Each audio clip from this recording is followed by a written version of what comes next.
Mon nom est Lucie Robuchot, puis cet après-midi, on va comprendre les comportements difficiles qui accompagnent la démence.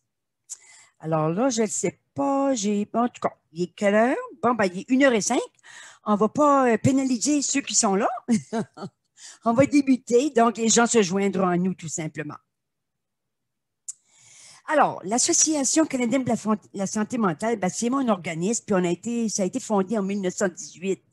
Donc, à titre de leader et champion national en santé mentale, on est là pour faciliter l'accès aux ressources communautaires dont les gens ont besoin. Puis aussi, on favorise les rétablissements après avoir été diagnostiqués d'une maladie mentale. Donc, on aide les gens, on va aller les aiguiller, par exemple, vers les services dont ils ont besoin. Donc, on offre beaucoup on est pas mal au courant des ressources qui sont dans la communauté, puis on est là pour aider les gens s'ils ont des problèmes avec leur santé mentale, gestion du stress, puis toutes choses qui touchent ou qui affectent notre santé mentale, bien, on est là pour aider les gens à aller vers les services disponibles. Au Nouveau-Brunswick, l'association, on est dans 18 régions. Puis j'aimerais juste vous mentionner aussi que l'association a desservi plus de 85 000 personnes l'an passé. Donc, on parle de 2020. Donc, on a quand même rejoint beaucoup, beaucoup de personnes, même si on est en télétravail, comme vous voyez, je suis à partir de chez moi.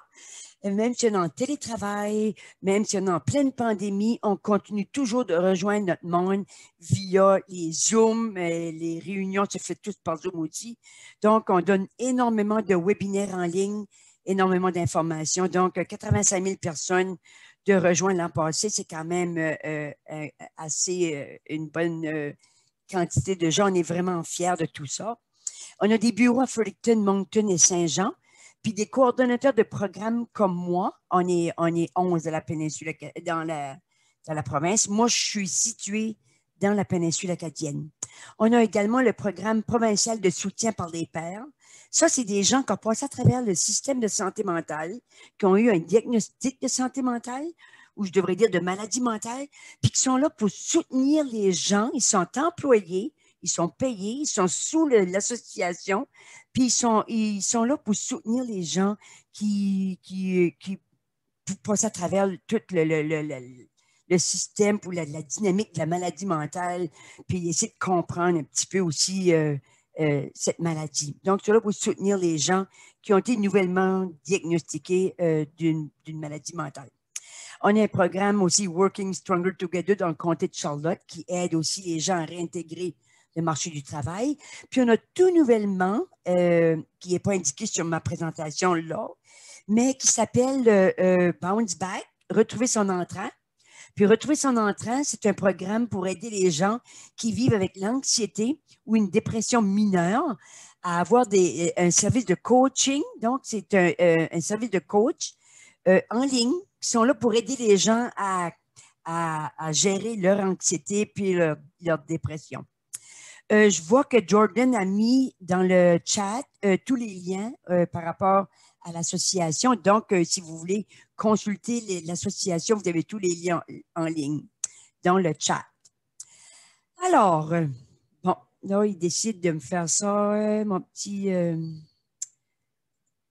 cliqueux, il me fait ça de temps en temps, là. Ça s'en vient? Bon, comprendre la démence. Ben, la démence, ça comprend la maladie d'Alzheimer qu'on entend plus souvent, la démence vasculaire, la démence à corps de Lewis, la démence frontotemporale, puis les maladies de Parkinson, maladie d'Huntington, puis les VIH. Donc, c'est ça qui comprend la démence, ces formes de maladies-là. La démence, chacune de ces affections a sa propre pathologie et ses caractéristiques vraiment distinctes. Donc, c'est vraiment chaque affection a différents symptômes, différentes caractéristiques qui ne sont pas nécessairement pareilles, même s'ils font partie de la démence. Chacun a ses propres symptômes, mais il est souvent très difficile de les différencier dans les premiers stades. Alors, souvent, les médecins même ont de la misère à diagnostiquer s'il s'agit vraiment de la démence ou autre. Dans les stades avancés de la démence, l'invalidité est généralisée. Donc, c'est sûr que c'est tous des maladies invalidantes. Les symptômes et comportements de la démence, bien, les symptômes sont fondés sur l'observation de la personne, il y a une erreur sur mon diapo, excusez. Donc, la personne peut avoir des mouvements brusques, des cris, de l'agitation, de l'errance. Hein. Souvent, comme on entend des fois les gens qui peut-être qui sont sortis dehors puis ils ne sont pas revenus, puis là, on est à la recherche des personnes-là parce qu'ils sont comme désorientés, des inhibitions sexuelles. Donc, parfois, ces gens-là vont se dévêtir, puis l'usage de jurons. Donc, ce sont des symptômes là, qui sont fondés sur les observations qu'on a faites chez les gens. Les syndromes psychologiques de la démence, les symptômes évalués par un clinicien, ben, il y a l'anxiété, ça c'est sûr, la dépression, les hallucinations, le délire, puis l'apathie. L'apathie, c'est comme si, j'utilise le mot care, là, mais c'est comme s'il n'y a plus rien qui les dérange. Donc, ils sont apathiques. Là. Donc, ce sont des symptômes psychologiques qu'on peut remarquer chez ces personnes-là. La démence, c'est un changement de personnalité. On dit jusqu'à 90% des cas, il effectue des changements sur la personnalité de la personne. Les changements émotionnels, ben, dans les 80% des cas de démence, il y a le symptôme de dépression. Puis dans 13 à 15% des cas de démence, on retrouve la manie. Donc, la manie, vous savez, c'est comme la maniaco-dépression. Ben, parfois, les gens sont en dépression ou des fois, sont en manie. Ben, dans la démence, les gens n'ont peut-être pas à 3 à 15% des cas, ils sont en manie. Donc, ils sont agités, puis ils sont comme un high, on peut dire. Les changements comportementaux, donc les comportements agités, jusqu'à 50% des cas de démence, les gens vont être agités. Puis des agressions, jusqu'à 20% des cas de ces personnes-là, on peut avoir des comportements agressifs, soit envers le personnel soignant, soit envers la famille. Mais on sait que ça fait quand même partie de la maladie. Hein. La démence, ben, on dit qu'il peut avoir une forme de psychose, surtout les délires. Dans 20 à 73% des cas, on retrouve le délire comme symptôme. Difficulté à reconnaître ces gens, ça, là, on le remarque beaucoup. Hein. Il y a des familles qui vont me dire, elle ne reconnaît même pas ses propres enfants, la personne. Donc, dans 23% à 50% des cas de démence, les gens vont avoir de la difficulté à reconnaître même leurs propres enfants. Les hallucinations, entre 15 et 49% des cas, ils vont halluciner. Puis donc, les hallucinations, on sait qu'on retrouve ça par exemple, avec les psychoses comme la schizophrénie, par exemple, où est-ce que les hallucinations auditives et visuelles sont fréquentes à la schizophrénie. Mais là, on parle de démence, mais on dit que 15 à 49% des cas de démence peuvent avoir des hallucinations. Ma mère ne faisait pas de démence, mais elle était traitée à l'hôpital, puis on lui donnait une sorte de médicament. Mais elle hallucinait, elle disait qu'elle voyait des gros chats gris partout dans les coins de l'hôpital ou plein de fils d'araignées au plafond. Donc, il y a des médicaments aussi des fois qui vont créer des hallucinations comme ça. Les comportements difficiles, hein, qui est rattaché à tout ça, ben, les mauvaises interprétations, soit par l'environnement, les fournisseurs de soins, puis les signaux ou indices. Okay? Puis les problèmes médicaux sous-jacents, il faut savoir que parfois une infection peut provoquer un délire chez les personnes âgées. Par exemple, des infections urinaires, de voies urinaires, ça peut amener les gens à provoquer des délires. Puis comme je disais tantôt, parfois aussi ça peut être dit à la médication. Des douleurs au dos, douleurs aux dents ou à la bouche, rupture de l'épiderme, de l'éruption cutanée, donc tout ce qui a rapport avec la peau, il peut y avoir des boutons, des démangeaisons. Ça, c'est des douleurs que les personnes peuvent avoir. Les causes attendez-moi un instant, j'ai de me dire avoir mon petit écran ici. Là. Les causes des comportements difficiles, je vais essayer de... OK. Donc, la peur, la fatigue, l'ennui, les situations où les agressions à l'endroit des fournisseurs. Donc, souvent, à quelques reprises, on voit des fois des personnes qui travaillent dans le milieu hospitalier ou dans le milieu des foyers de soins, puis ils vont se faire attaquer ou blesser par un patient. bien, souvent, c'est des choses qui arrivent hein, avec la personne parce que il faut dire que c'est des fois les agressions, ça fait partie aussi des symptômes. J'essaie juste de retrouver ma petite page ici. Là. Alors, ça arrive. Surtout quand dans le personnel de soins, lorsque c'est le temps de faire le bain, les toilettes, la toilette des gens, l'habillement ou l'alimentation. C'est des causes fréquentes de comportements difficiles. C'est là qu'on retrouve le plus souvent les comportements difficiles. C'est quand on fait, quand que ces personnes-là ont à faire les soins suivants. Donc, des fois, l'alimentation, l'habillement. Donc, la personne va être agitée, puis c'est plus difficile à ce moment-là, hein, quand on parle du personnel soignant, de les mettre dans un bain ou de faire leur toilette ou les habiller. Puis c'est les causes à ces comportements-là, ben, c'est la peur, la fatigue et l'ennui. Donc, pour revenir à ça, souvent la personne a peur. Hein? On sait que il y a de l'anxiété dans les symptômes de la démence. Donc, c'est sûr que si je suis anxieuse, le moindre changement autour de moi, si on m'arrive deux gardes pour me dire on va vous mettre dans un bain un matin, ben, c'est sûr que l'anxiété puis la peur embarquent, puis c'est là qu'il peut arriver les comportements plus difficiles. La différence entre la résistance et l'agression, ben, il y a une différence. Hein? La définition de résistance est une opposition ou une force qui s'oppose à une autre. Une habilité naturelle d'un organisme à demeurer insensible à l'agent nocif présent dans son environnement. Donc, ça se peut que la personne vienne pour vous prendre la personne pour la mettre dans son bain, puis que la peur en bas, puis cette personne-là reste bien droite, puis elle refuse de coopérer. Donc, on dit que c'est une habilité naturelle d'un organisme à rester insensible. Donc, même si on lui dit venez, on ne vous fera pas mal, tout va bien aller, elle va rester insensible. Donc, elle ne va pas bouger, elle ne va pas céder. En entendant par résistance une tentative de se protéger d'un préjudice, dans les cas de déficience cognitive, une réaction instinctive devant l'incompréhension de l'environnement ou des attentes.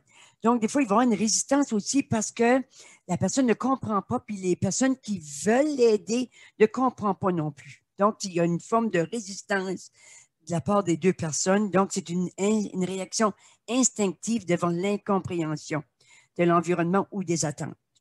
On parle d'attente, c'est surtout du personnel soignant qui attend une collaboration du patient ou de la personne, mais que ça ne vient pas.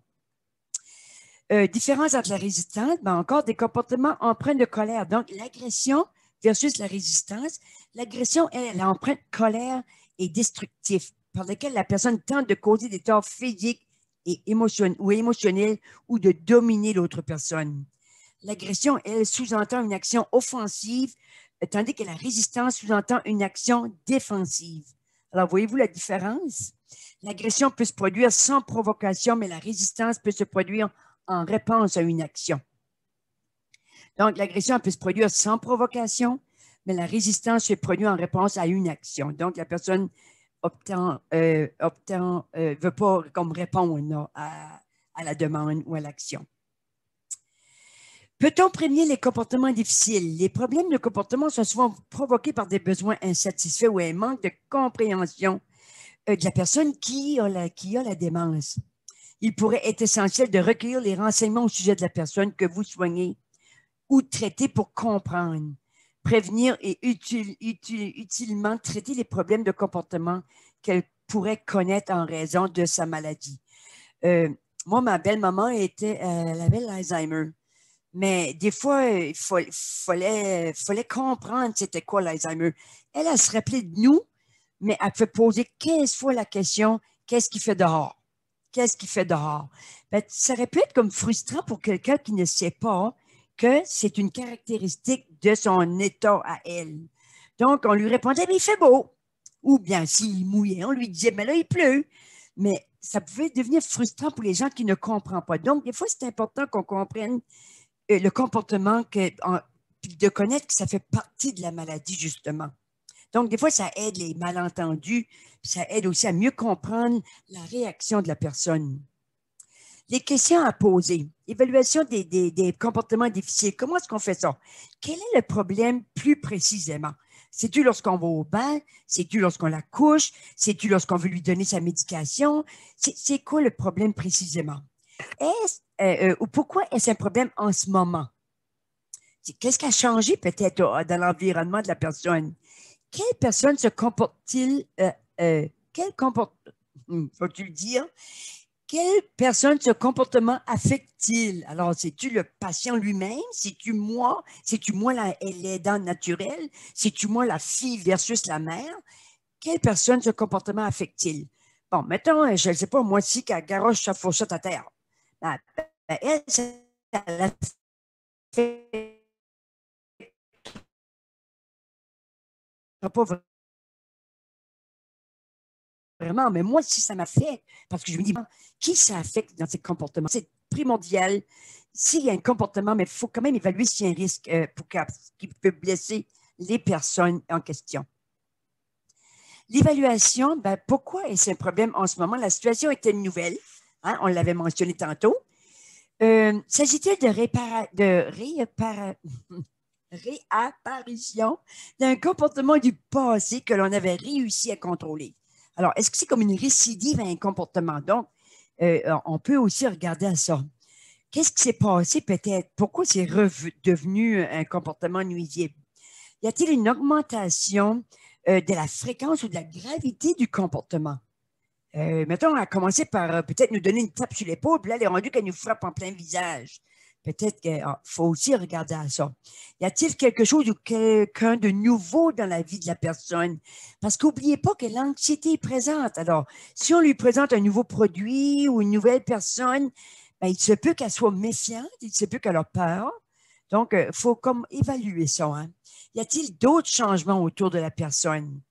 Ben, tu sais, des fois, ils n'ont pas toujours le même staff. Hein? Par exemple, moi, je me rappelle pour avoir travaillé dans un foyer de soins, hein, parfois, j'avais un patient pour une journée, puis la journée d'après, je ne l'avais pas. Là.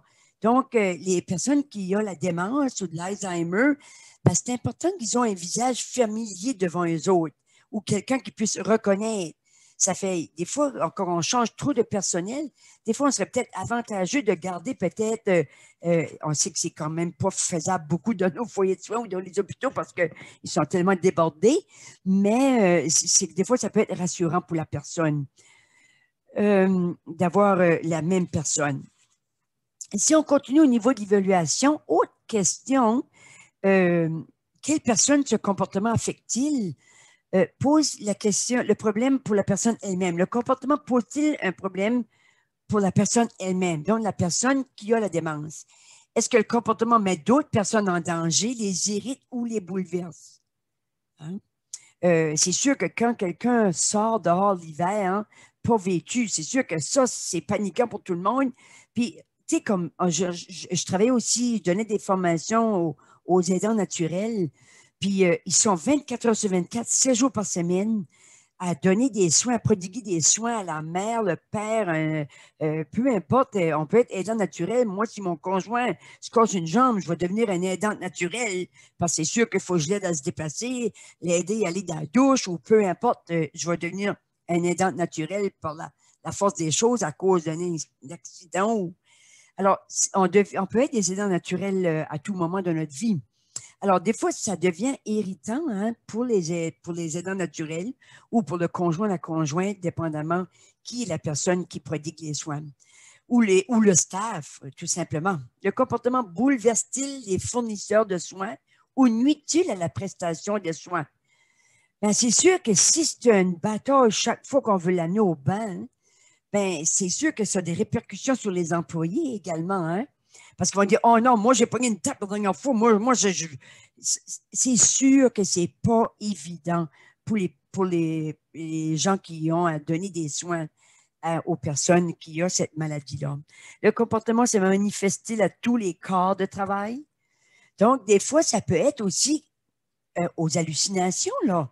Mettons que la personne, bon, ben, quand elle voit une telle employée, elle aperçoit une personne méchante ou que son hallucination est auditive, puis ça lui dit que, oh, cette personne-là va te faire du mal. Ça se peut aussi.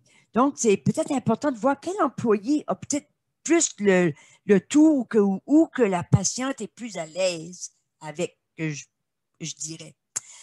Avec tous les employés, vos employés. Donc, ce serait bien peut-être d'évaluer ça si on peut, à savoir peut-être que des employés que ça réussit mieux que d'autres. Seulement avec les femmes ou avec les hommes aussi. Tu sais, quand on est dans un foyer de soins comme patient, ben, si tu as de la démence, puis si c'est un homme qui vient, puis tu es une femme, peut-être que, tu sais, souvent, si on parle d'Alzheimer ou de démence, les autres, ils se rappellent peut-être pas de hier, mais ils peuvent se rappeler de bien des choses durant l'enfance, puis de très loin ou dans l'adolescence, peut-être qu'il y a des mauvaises expériences qu'ils ont vécues. Donc, le fait d'avoir un homme peut peut-être compliquer l'intervention. Seulement si les soins comprennent un bain, encore là, si que la personne ne veut vraiment pas embarquer dans le bain, si elle a peur parce que il faut dire que dans les foyers de soins, ils ont tout un équipement hein, pour embarquer quelqu'un dans un bain. Peut-être que la personne, si elle se rappelle du bain qu'elle avait chez elle, puis qu'elle se trouve en face du bain qui est au foyer, ben peut-être que ça lui crée de l'anxiété, peut-être qu'elle va résister, peut-être qu'il va y avoir une agression. Donc, c'est peut-être bon d'évaluer toutes ces hypothèses-là. Prendre des mesures à l'égard des comportements difficiles, une approche générale face à des comportements nouveaux ou troublants, il faut chercher les causes sous-jacentes. Par exemple, des besoins non remplis. Bon, mettons que la madame, il faut l'amener au bain, puis elle va aller aux toilettes, mais elle n'est pas capable de l'exprimer. Ben, des fois, il faut peut-être essayer de chercher les raisons. Pourquoi qu'elle résiste pour aller au bain? Ben, peut-être que, dans le fond, elle a peut-être faim, elle a peut-être soif, elle a peut-être envie d'aller à la toilette, puis elle essaie de nous le dire. Ou peut-être qu'elle a mal quand on essaie de la lever. C'est peut-être pour ça qu'elle résiste. Ou elle a peut-être des problèmes de constipation qui lui donnent des maux de ventre ou qu'elle a un inconfort, puis elle ne veut pas être dérangée, elle veut juste rester tranquille. Alors, traiter les causes sous-jacentes des mesures, des comportements difficiles. Donc, il y a souvent des causes aux comportements difficiles. C'est juste d'aller, des fois, investiguer, poser des questions. Tu sais, par exemple, dire, est-ce que ça te fait mal si je te prends en dessous des bras, si je te dérange un peu dans le lit? Est-ce que ça te fait mal? Est-ce que tu as envie d'aller aux toilettes? Peut-être qu'elle va te faire signe que oui. Donc, il faut aller investiguer. Prendre des mesures à l'égard des comportements difficiles, encore une fois, approche générale face à des comportements nouveaux ou troublants, il faut être conscient des capacités fonctionnelles de la personne. Il faut revoir notre style de communication. Parler lentement, clairement et respectueusement. OK? Puis, ça, des fois, moi, ma belle-mère était sourde. Puis, si je parlais trop vite ou si je parlais pas assez fort, elle ne répondait pas. Puis là, je me dis, ben, peut-être qu'elle n'est pas intéressée à parler. Mais dans le fond, c'était parce qu'elle entendait vraiment, mais vraiment pas bien. Donc, il fallait que je fasse un effort pour parler encore plus fort. Puis, pour ne pas dire de crier là, un petit peu, là, parce qu'elle ne portait pas d'appareil, elle ne les gardait pas. Ça fait qu'il fallait vraiment parler fort. Utiliser des instructions simples, une étape à la fois. C'est d'expliquer à la personne, là, je vais te soulever un peu, OK? Je vais t'asseoir pour qu'on mange, parce que là, c'est l'heure du dîner. Je vais t'asseoir confortablement, puis je vais t'amener ton repas. Peut-être c'est des choses qu'il faut qu'on prenne le temps de faire. Faire attention à son langage corporel et à celui de la personne. Saviez-vous que le langage corporel, c'est notre corps est le plus grand communicateur? 15% sort de notre bouche, 85% c'est notre corps, c'est le physique, OK? Mettons que si je suis devant au webinaire, puis je commence à regarder ma montre, OK? Ça veut dire, oh, j'ai hâte de finir moi aujourd'hui, là. Ça ne donne pas une bonne impression hein, si je me mets à regarder ma montre. Ou bien, si je me mets à sauter des PowerPoint, puis de pas lire à moitié ce qui se passe, puis ça laisse sous-entendre que je n'ai pas de fun à donner le webinaire, peut-être. Mais le non-verbal est très, très, très puissant. Donc, le fait de sourire à la personne pourrait peut-être aider. Le fait d'avoir un regard bienveillant. Le fait de se mettre au niveau de la personne aussi. Tu sais, pas d'être au-dessus et dire tu vas faire ça, tu vas faire ça, mais juste descendre. Quand que je voulais parler à ma belle-mère, je me mettais souvent à genoux parce qu'elle était en chaise roulante et je me mettais les yeux à son niveau, puis je la regardais dans les yeux, puis des fois, je lui disais, est-ce que tu te rappelles de moi? Puis elle me disait, non. Là, je souriais, oui. Puis là, je souriais. Je ne sais pas pourquoi, mais là, elle dit Lucie. Elle l'a dit 2 fois, je pense, dans le temps que je l'ai côtoyée. Elle est décédée maintenant. Mais c'était, il faut croire qu'elle se rappelait de mon sourire. Il y a une image qui faisait qu'elle retrouvait mon nom. Euh, Après ça, ben, c'est sûr qu'il faut vraiment mettre une emphase là-dessus, puis mettre une emphase aussi sur notre langage corporel parce que faut vraiment prendre conscience que notre non-verbal est puissant. Okay? Se renseigner au maximum au sujet de la démence et surtout sur la façon dont elle affecte la personne. On le sait, hein? Quelqu'un peut avoir la démence, mais pas tout à fait avoir les mêmes symptômes qu'un autre que la démence. Ou quelqu'un peut avoir l'Alzheimer, puis qui peut avoir certains symptômes, puis d'autres l'ont pas. Moi, ma belle-mère, c'est quand je chantais, elle se rappelait de toutes les chansons puis des paroles. Alors, si je chantais avec elle, elle se rappelait. Donc, c'était quelque chose c'était un terrain où est-ce que je pouvais la rencontrer. Puis, j'ai beaucoup aimé ça parce que j'ai trouvé cette façon-là de communiquer avec elle. Parce que c'est sûr qu'on ne pouvait pas tellement communiquer, mais aussitôt qu'on chantait, on était en contact. Ne pas oublier d'utiliser des prothèses auditives, des lunettes, etc., avec les personnes. Parce que, mettons, vous dites parler à quelqu'un, puis vous ne savez pas qu'elle a un appareil auditif, puis il est dans le tiroir de la boîte de la table de nuit. Ben, c'est sûr que, puis des prothèses auditives ou des lunettes, si elle ne voit pas. Donc, faites sûr de ne pas oublier d'utiliser ça si que vous allez peut-être dans un foyer, puis vous rencontrez une personne. Faites sûr qu'elle a tous les appareils qui vont l'aider à fonctionner.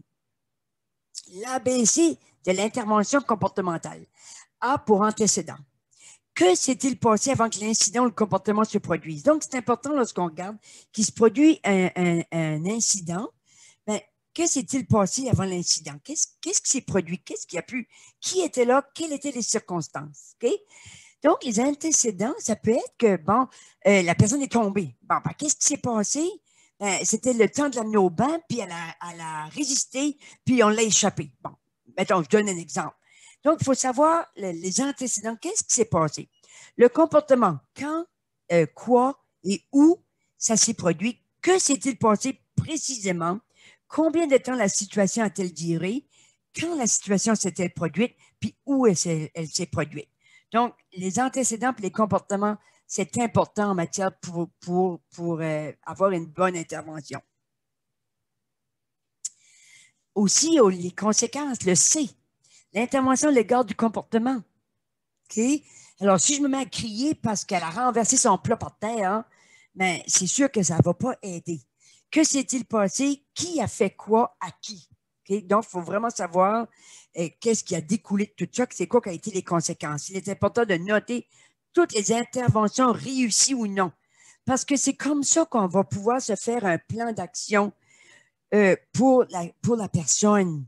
Mettons, si elle n'aime pas de la soupe, puis je lui présente un plat de soupe chaud, puis, ou bien qu'elle n'aime pas la soupe très chaude, ou peu importe, puis elle garoche le plat, c'est peut-être pas qu'elle n'aime pas la soupe, c'est peut-être parce qu'elle n'aime pas que c'est chaud puis que ça la brûle.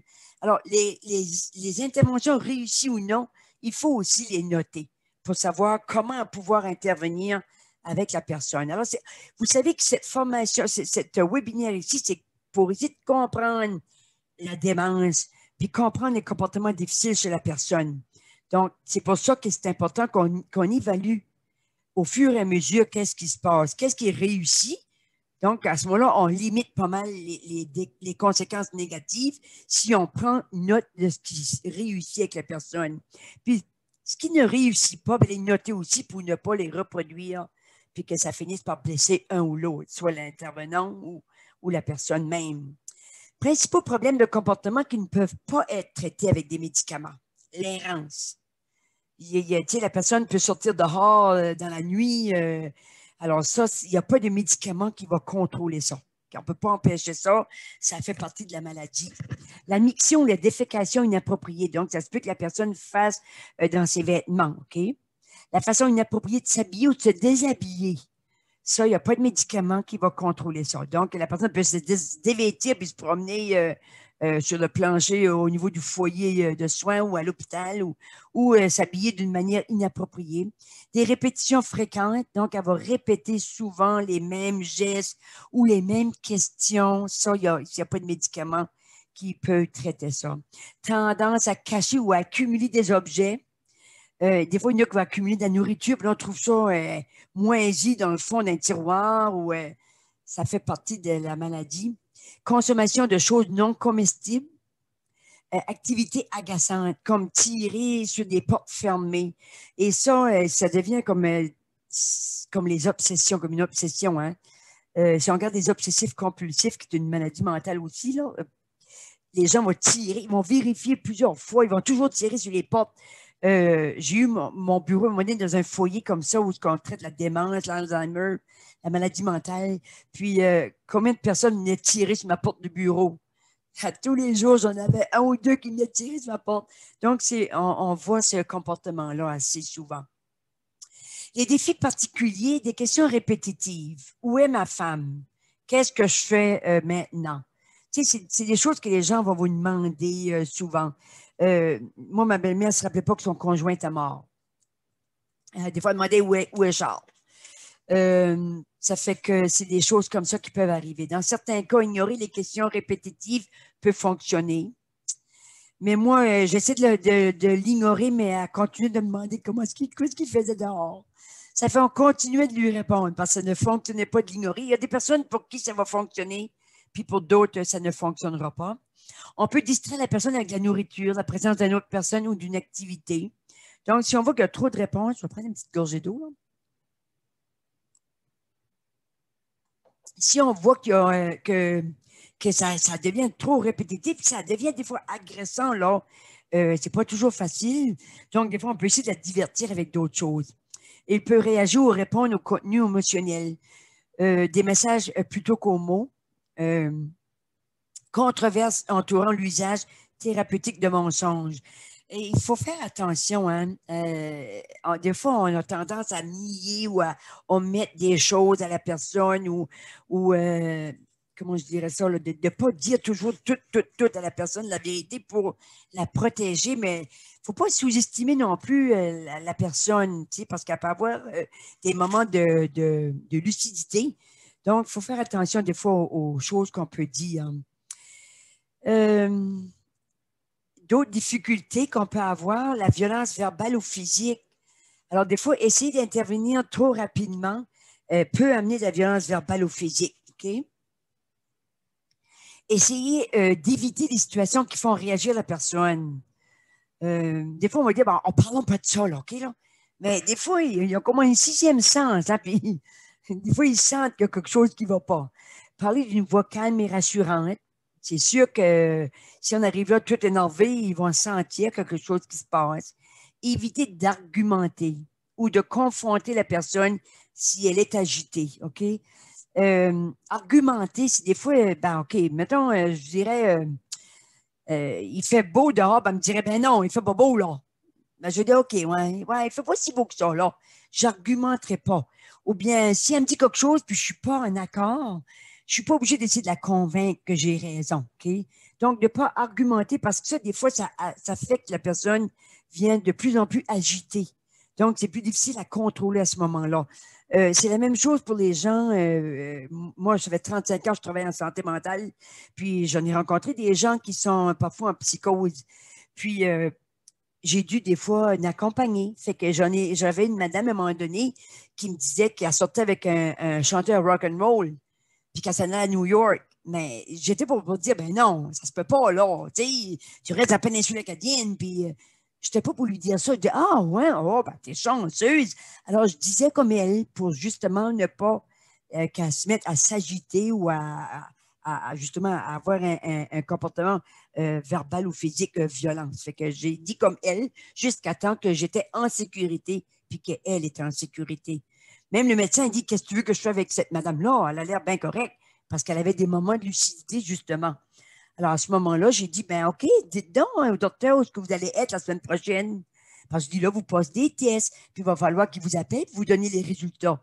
Et là, elle est repartie de nouveau dans son délire en disant qu'elle s'en allait à New York, qu'elle sortait avec un chanteur rock très connu, puis là, il a compris que ça allait pas bien. Donc, voyez-vous comment est-ce que des fois, ça peut être... alors, moi, là, je lui ai demandé, j'ai resté avec elle, j'ai dit, qu'est-ce que tu aimerais d'avoir? Elle voulait une cigarette. Bon, ben, moi, je n'ai jamais fumé de ma vie, donc j'ai dû rentrer dans la salle d'attente, demander à quelqu'un s'il y avait une cigarette à me donner. Puis j'ai resté en arrière de l'hôpital. Dans ce temps-là, on parle de quand même 20 ans passés, 25 ans passés. J'ai dû rester avec la madame, puis qu'elle fume sa cigarette, puis que quelqu'un vienne la chercher à ce moment-là pour l'amener à l'unité psychiatrique. Donc, puis parler d'une voix calme et rassurante, c'est très, très, très important.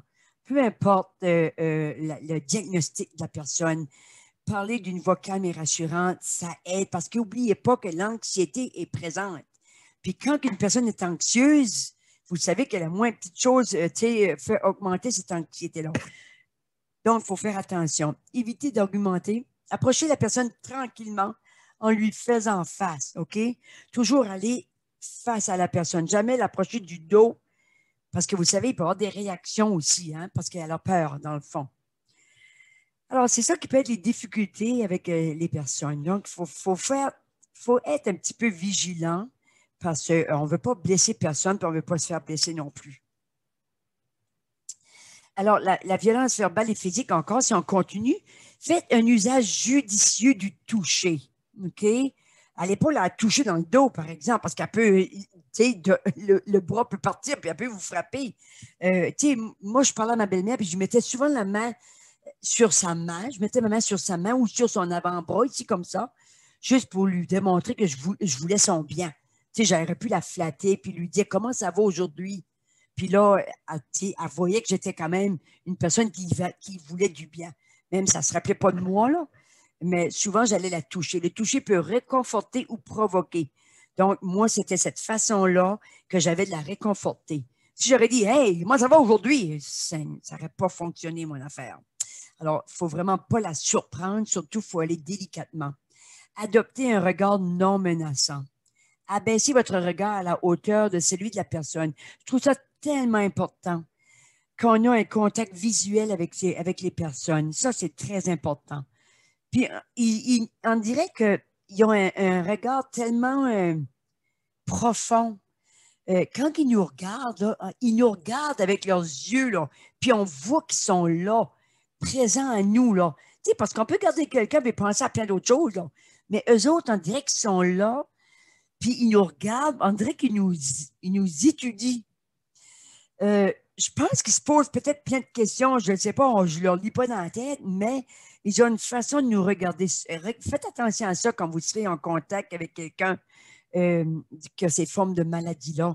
Vous allez voir que quand on les regarde dans les yeux, c'est profond. Ils vous regardent vraiment d'une façon, moi je trouve ça remarquable parce que j'aime vraiment la manière là, qui nous, on dirait qu'ils essaient de comprendre ce qu'on veut, là, ou que trouver des distractions.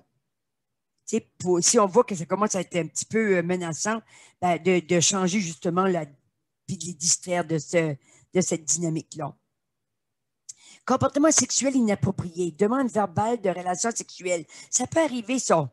Si ces demandes sont attribuables à la démence, elles sont causées par la détérioration du lobe frontal qui contrôle le comportement socialement acceptable et les impulsions. Donc, ça veut dire que si ça c'est affecté, bien, il est très impulsif. Hein? Donc, il n'y a plus ce contrôle-là. La personne n'est pas très disposée au changement dans les stades plus avancés de la démence. Les employés peuvent répondre fermement non, essayer de la distraire, utiliser d'autres techniques selon le niveau de déficience cognitive de la personne, sa personnalité ayant la maladie, avant la maladie, le niveau de confort des employés. Donc, le traitement met souvent l'accent sur l'intervention et l'attitude des employés. Il y a des gens qui vont dire, ben voyons, donc, tu sais bien qu'on ne peut pas faire ça. Puis, tu sais, peut-être qu'ils vont dire que ils vont rire. Peut-être que la personne va rire aussi. Mais c'est des choses, c'est des pulsions qu'ils ne peuvent pas contrôler. L'examen, la qualité des soins que nous offrons aux patients et aux familles touchées par ces maladies dépend de notre compréhension de la déficience cognitive. Donc, il faut comprendre en quoi ça consiste. Notre compréhension d'une personne au-delà de sa maladie nous aide à mieux comprendre puis à mieux gérer leur façon d'être et leur comportement problématique. Donc, on fait un examen de tout ça. Certains problèmes sont très simples, mais peuvent devenir très compliqués en raison des systèmes et politiques qui ne tiennent pas compte du fait que la démence affecte la personne qui en souffre en tout temps. Le manque de communication aussi peut jouer un grand rôle. Donc, c'est sûr que des fois, l'employé ne se sent pas compris du patient, puis le patient ne se sent pas compris de l'employé. Donc, c'est sûr que des fois, il faut communiquer énormément. Il faut apprendre à connaître les personnes que l'on soigne, leurs besoins en matière de santé et le réseau de soutien qui les entoure. Il faut porter à la défense de leurs droits. C'est sûr qu'il faut protéger, ce sont des personnes vulnérables. 10 principaux problèmes pouvant parfois être remédiés par des médicaments. Il y a des choses qu'on peut contrôler avec la médication. Alors, vous les voyez là, l'agression physique. C'est sûr qu'il y a des médicaments qui vont agir sur leur humeur. Donc, ils seront moins agressifs, ils seront moins portés à agresser physiquement. L'exultation, l'élocution rapide, puis l'hyperactivité, il y a des choses qui vont les calmer. Le délire, la paranoïa, les hallucinations. On le sait, par exemple, au niveau de la schizophrénie, qu'on a des médicaments justement pour diminuer les hallucinations. Donc, c'est la même chose au niveau de la démence. S'il y a présence d'hallucinations, le psychiatre peut prescrire de la médication pour ça.